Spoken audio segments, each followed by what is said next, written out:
All right, I'm doing it. I'm getting over myself. I'm going to stop thinking it's pretentious to need to put my face in front of you or for you to need to hear what I have to say.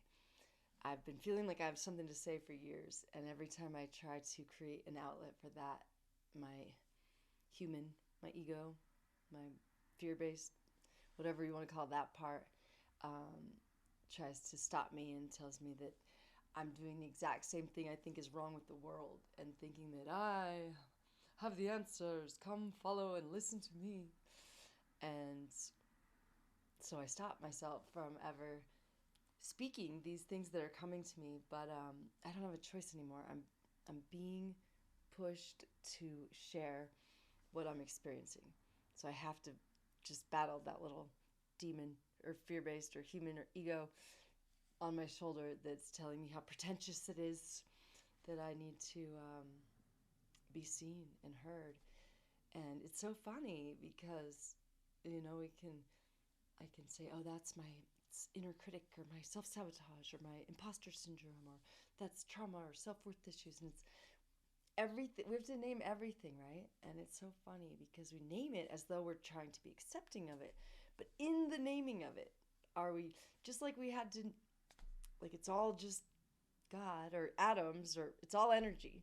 And we had to give it 100,000 billion different names so that we can let everything be a competition and judge how much of everything. And that's why the word trauma, it's so interesting, right? Because it's like, I have trauma. It's like life is trauma. So when you tell me you have trauma, all you're telling me is you're alive. Tell me you have more trauma, I'm going to think you're probably more alive. I'm not even saying that's good or bad. I'm just saying that when we break everything into these pieces and need to categorize everything separately, all that is doing is just making everything a competition. I think it's funny when people talk about trauma and they're like, oh, my trauma, but they're like, but the narcissist. It's like as though he hasn't just had so much trauma that that's his brand of dysfunction or trauma response now.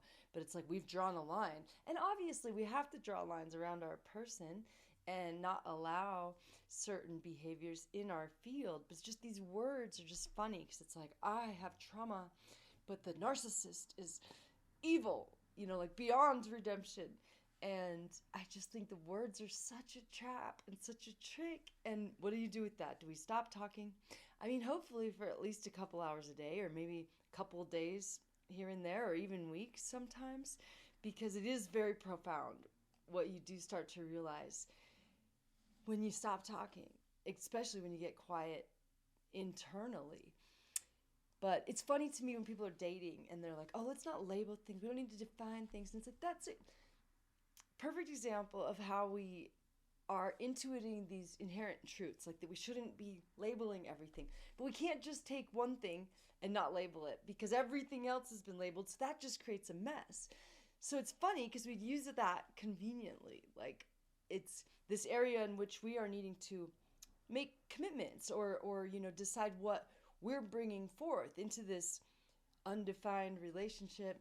And we're like, well, let's just not define it. And it's like, that's convenient, but unless we're going to do that across the board, that kind of just feels like a cop out of not only making your intentions clear, but of you know upholding these ideas, ideals, commitments.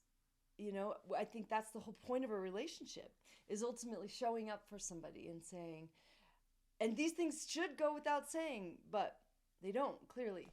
But I think when you show up in someone's field and you start interacting and you don't take the time to sit and say, I will be honest with you, and just communicate what you're interested in. Say, I like experiencing your energy.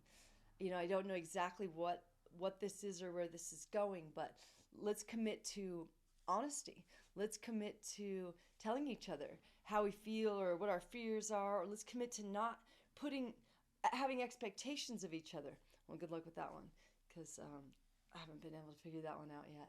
Which is funny, right? It's we go into things and we try not to have an expectation, and I feel like I flip and flop because I know that my thoughts are creating my reality. So when I want to imagine or manifest something, then it does kind of create an expectation. When I start to visualize this life or this relationship that I want, there's this expectation. And I think I've been holding on to this idea of finding a partner in life. And when I date and it ends up not being that, I find myself disappointed and realizing that it was because I created an expectation. Instead of just enjoying it for the moments that I got to hold on to it, I wanted it to be something different. I wanted reality to be different than it is. And that's all any suffering is, right? We want things to be different than they are. We want things to last a little longer than they do. So in the past, I've tried to manifest or create or visualize this partnership that I would like to be in, and this commitment I would like to make of tethering myself to another human, and a male human, and finding this oneness in the flesh, that the yin yang, I suppose, the tantric balance, masculine, feminine here, that I'm trying to find within myself. And I imagine as soon as I completely do, that's when he shall appear, and I can find that union outside of myself to play here. But it seems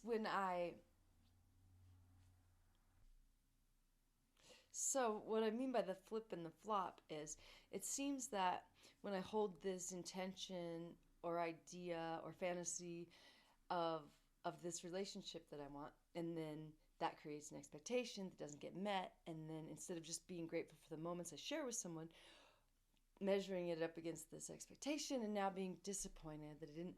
So then I find myself flopping to the other side where I'm like, oh, this probably isn't going to last. Because it seems like that's how to let go of the expectation of wanting it to last, is just going, you know what? In the past, I've learned that most things don't last, and I want to be okay with that. So I want to accept and maybe even verbalize that this too shall pass. But somehow now, if there is another present to witness this statement, that's taken as baggage, or you're foreshadowing or not allowing it a chance. And sure, that's all true and right, but just in the same way that everything is true or right, like that we're all traumatized, that we're all narcissists, that there's always going to be a contradiction here. That's what duality is. And it's just fascinating to watch ourselves constantly just like going back and forth, trying to understand any of it when it can't be understood. And we're just so determined to have it pencil out that we just keep taking notes that sure sometimes might get us a little closer to the truth, like the finger pointing at the moon, but half the time I think it's honestly the finger pointing away from the moon. It's not even pointing in the right direction. It's not only overlooking the essence, like this sentiment of finger pointing at the moon would infer, but it's actually like getting you further away from even looking in the right place to ever discover the essence. And it's just fascinating that this seems to be this karmic joke, I don't know, situation we're in between men and women, is there's this, or partnerships, let's say. But I like to really explore the masculine and feminine version of relationships. I know that might be off-putting. I know I'm probably supposed to use a bunch of other words, but for some reason, where I'm at right now and what I'm being called to examine and express is this masculine feminine within myself and within me and a male-bodied person. And so if that's not the lingo that you prefer, this probably isn't your channel, because I'm just going to kind of flow with it, and I know I'm not going to say all the right things in that regard, because I'm just kind of seeing it in this, I won't say black and white way, but just this way in which it is this yin and this yang and this masculine feminine. And I'm not in any way insinuating that anybody anywhere can't have that with whatever it is they desire or whatever looks that way. I'm just going to speak in the terms that, just like you have your pronouns or ways you like to speak, I'm going to speak in the ones I like to speak in. And if this is not your channel, go ahead and unsubscribe. Okay, I'm going to carry on. So, okay, where do you find the balance? Just like everything, it's all about balance, right? So between the flip and the flop, between having this idea or expectation or desire for a relationship to last, and to the thought of committing yourself for the rest of this existence, or at least, for as long as it continues serving you. That's what I always get hung up about commitments. It's like, okay, are we committing here today to, as long as we both are bringing each other to our highest vibration and supporting each other in their highest good and bringing out the good in each other, seeing the good in each other, invoking that, then we're going to stick with this? Or are we saying that we'll go down with this ship, that even if it stops being productive or fun or good for us, that we'll still stay committed because we said we would? That's the question, right? Because I think we're supposed to be saying the second one, that we are in front of God or the universe as our witness, that we are saying that even when it gets really hard and no longer seems like it is our best move, that we will have faith that this is the ebb and the flow, and that they're going through something, or we're going something, or we're collectively going through something, and that this is the season where the grass has died, and knowing that it will come back around. And so that's the hard part, right? Because it seems like being true to yourself would be like, well, this is no longer serving me, but that's like caught in this time-space continuum. And it's like, okay, well, how long was it serving you? How long was it not serving you? How can we know if it's going to continue to serve you? And our brain that thinks we can understand anything is using all of these past experiences as facts in the court case to decide if in fact this thing is still supporting you or not. But what if the only thing that's really deciding anything in your life is whether you're looking at the light or the dark, or at the gain or the gap? So maybe you've started focusing on this person's humanness, their flaws, their neurotic, narcissistic, bipolar, insecure tendencies that we all have. Maybe you've used words to define them as though they have some of those things more than you do. And maybe the only way to get the part of them that you want to interact with is to, like Jesus talked about a lot, is to see the light in them. Is to disregard what your eyes and ears are telling you about the court case, not because it's not true for all intents and purposes. And if somebody has violated you, you will need those facts. But if you're trying to create something here that's not quite as tangible, this yin-yang experience of really allowing your field to merge with another's without the judgments and the blame game, then your eyes and ears are faulty witnesses. So they are telling you what happened, sure. But since you have no idea what happened from their perspective or what was going on with them, you just know what these two slits in your little human face, seeing through the lens of your own insecurities and past trauma, that's what you know. That's what you've cataloged as truth, facts, the past.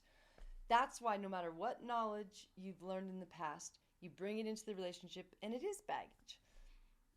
And it's a predicament we're in, because basically everything we've ever learned existed in the past. That's how we learned it. And now we've categorized it as though it's truth. And then we project it onto things, because it'd be crazy not to, right? If 9 times out of 10 you see this happen, it would not make any rational, logical sense to not go, this is probably going to happen. But what if only 1 times out of 10, are we able to break on through and see the light in each other and invoke that and allow healing and redemption? So just because it's not every time that we're able to get past our own human traumas and insecurities to really see the light that is always there when we allow it to be or invoke it. Now, just because that's true, we're not going to let it even the 1 time out of 10, because our logical brain is there going, well, and already projecting onto it. And that's why it's baggage, It seems like it'd be crazy not to go, oh, okay, well, I keep going into a relationship with hopes that it's going to last and that I'm going to want to commit myself to this person and build this beautiful life filled with love and animals and plants and building this little piece of heaven on earth here. And then when it doesn't turn out that way, I feel disappointed. So it makes sense for my human that looks out for me to go, okay, I'm not going to go into this without any expectations. So I'm just going to keep telling myself, that like this doesn't need to last forever. And it's okay that it probably won't last. It's okay that, like, accepting the statistics that more than likely it won't, which is probably good, But potentially projecting that now onto it. Instead of allowing it just to be what it is, I'm still trying to control it. Even though it feels like I'm trying to let go of controlling it, because my previous point of trying to control it was hoping it would last forever. And now that I've given up hope on that, I've just now basically trying to control it, and now I'm forecasting that it's not going to last forever. But this is what we call growth. As we were like, oh, well, I've grown so much, I don't try to project that anymore. And we don't realize I call it the bright side of the coin. We get stuck on the bright side of the coin, right? And Osho talks about how hope is just another drug. And initially I was like, what do you mean? What are we without hope? But it makes perfect sense. If you have a feeling of despair for the future, and that doesn't feel good at all, and then you're like, oh, you need to have some hope. That, like, you flip the coin over, because hope and despair are the same thing, just different sides of the coin, just like masculine and feminine, or chaos, order, light, dark, and there you have hope, and that feels good. You're like, now I have hope for the future. And it's like, okay, but what changed? You're still not in this moment, like enjoying this moment for what it is, or allowing it to be different than it is. You're holding on to this idea of this imaginary future that never actually comes, if you notice, that there's going to be a moment in the future that's better than this moment. And you're holding out hope for like something down the road. Instead of being right here, right now, you're still time traveling in your mind instead of being fully present and connected to source. But now it feels better because you have hope about it. And so now that feels like growth, and it feels like you're on the right track, right? But really, it's just a way cozier trap now, because the despair was at least a catalyst to do something different. But the hope, like, we could sit in this mess eternally, right? But each step of the way, we consider it growth if it feels better to us, when really we just keep flipping the coin over. We look at different parts of it, and whether we're looking at it through the lens of the finite or the infinite, we'll see the opposite. We'll see the truth or the inverted truth. And so we'll just constantly contradict ourselves, because we are bipolar. We're serving two masters. Anytime we're in our human self, or our shadow, our ego, the hell realm, whatever you want to call this existence, we are worshiping fear. We are only afraid of death. Our animal being, the biology, the chemistry, all of it is just running this ancient program. So imagine this. Imagine billions of cells and microorganisms that are you, and they're just running this program, this genetically imprinted DNA program of survival, doing what they're doing metabolically and otherwise for one reason: to sustain themselves, to sustain life, to not die. They're always running this program.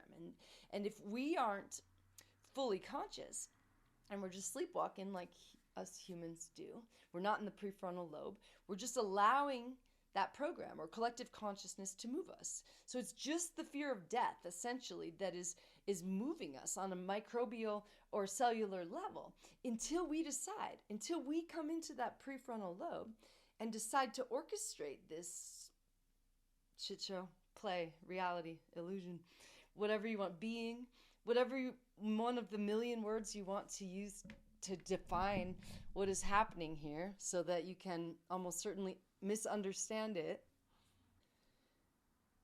But when you come into that place, now you are directing all of those cells and those microorganisms. Not only telling them what to do next, you're telling them what they are. You're telling them whether they're healthy or not. And not just with your words. With the frequency that you're holding in this moment, if it is one of gratitude, then you are telling them yes. You are saying yes to life, and you are ultimately saying that life or God or man is good, and that you're grateful to be here, and that life is a blessing, and at least a wild trip, right? But if you're not, if you're in your head and allowing a fear-based thought that is telling you that life is hard and struggle, I mean, you're not wrong. You have all the past experiences in the court case to back it up. But if that's the case, you're orchestrating those cells and microorganisms that something is wrong, You're literally telling them to be in fight or flight. And that's why I think that the kingdom of heaven they speak of was just the parasympathetic nervous system. And just taking that deep breath and being in a place of calm where your body can regenerate cells, and it feels euphoric because you're not dying, you're not getting older. I think in those moments you're outside of time and space, that we could potentially live hundreds of years here. And they've changed aging to a disease, the FDA, because they've been trying to explain or figure out why we have to age forever, and they come up with these laws like thermodynamics, like all systems become less organized over time. And sure, most systems do. Most molecules interacting will wear down from the elements or just time, oxygen, things that just deteriorate them.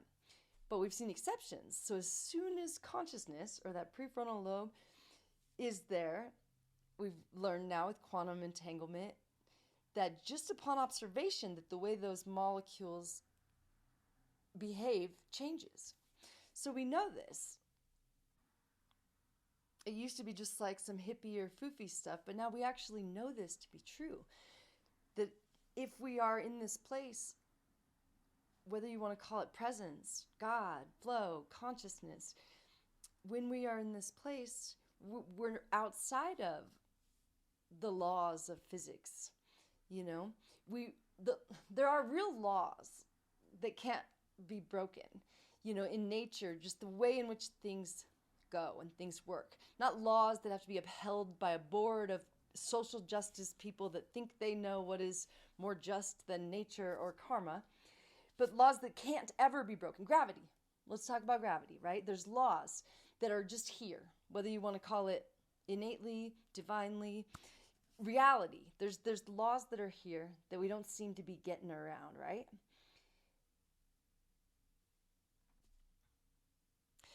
However, the danger is in mistaking thinking that we fully understand them. Because, yeah, gravity can't be messed with, but we still don't really understand what it is. So when we have these laws in physics and whatnot, the problem is we think like, well, that's outside the laws of physics. That's not possible. But that would be only assuming that we understand everything and that the laws of physics are God. And we've proven now that they're malleable, that with consciousness or observation that they change. And so for all we know, if we could be just really in this moment and not in this battle of good and evil or the head and the heart or love and fear, or oscillating in and out of consciousness or sleep, awake, in the dream, whatever you want to call it or classify it to confuse it more, perhaps when we are there, we are outside of time and space. Maybe we can only, like thermodynamics, all of our systems or our skin gets deteriorated by the elements when we are just molecules or animals. But when we connect to that part of us, the part in which all of us are created equal, whether you want to call it our highest self or finding alignment in your chakras or connecting to source or whatever words you want to use, again, it doesn't matter. But maybe when we're in that place, bringing the light, that's when anything is possible. And we know that anything is possible. We know that we are eternal, infinite energy.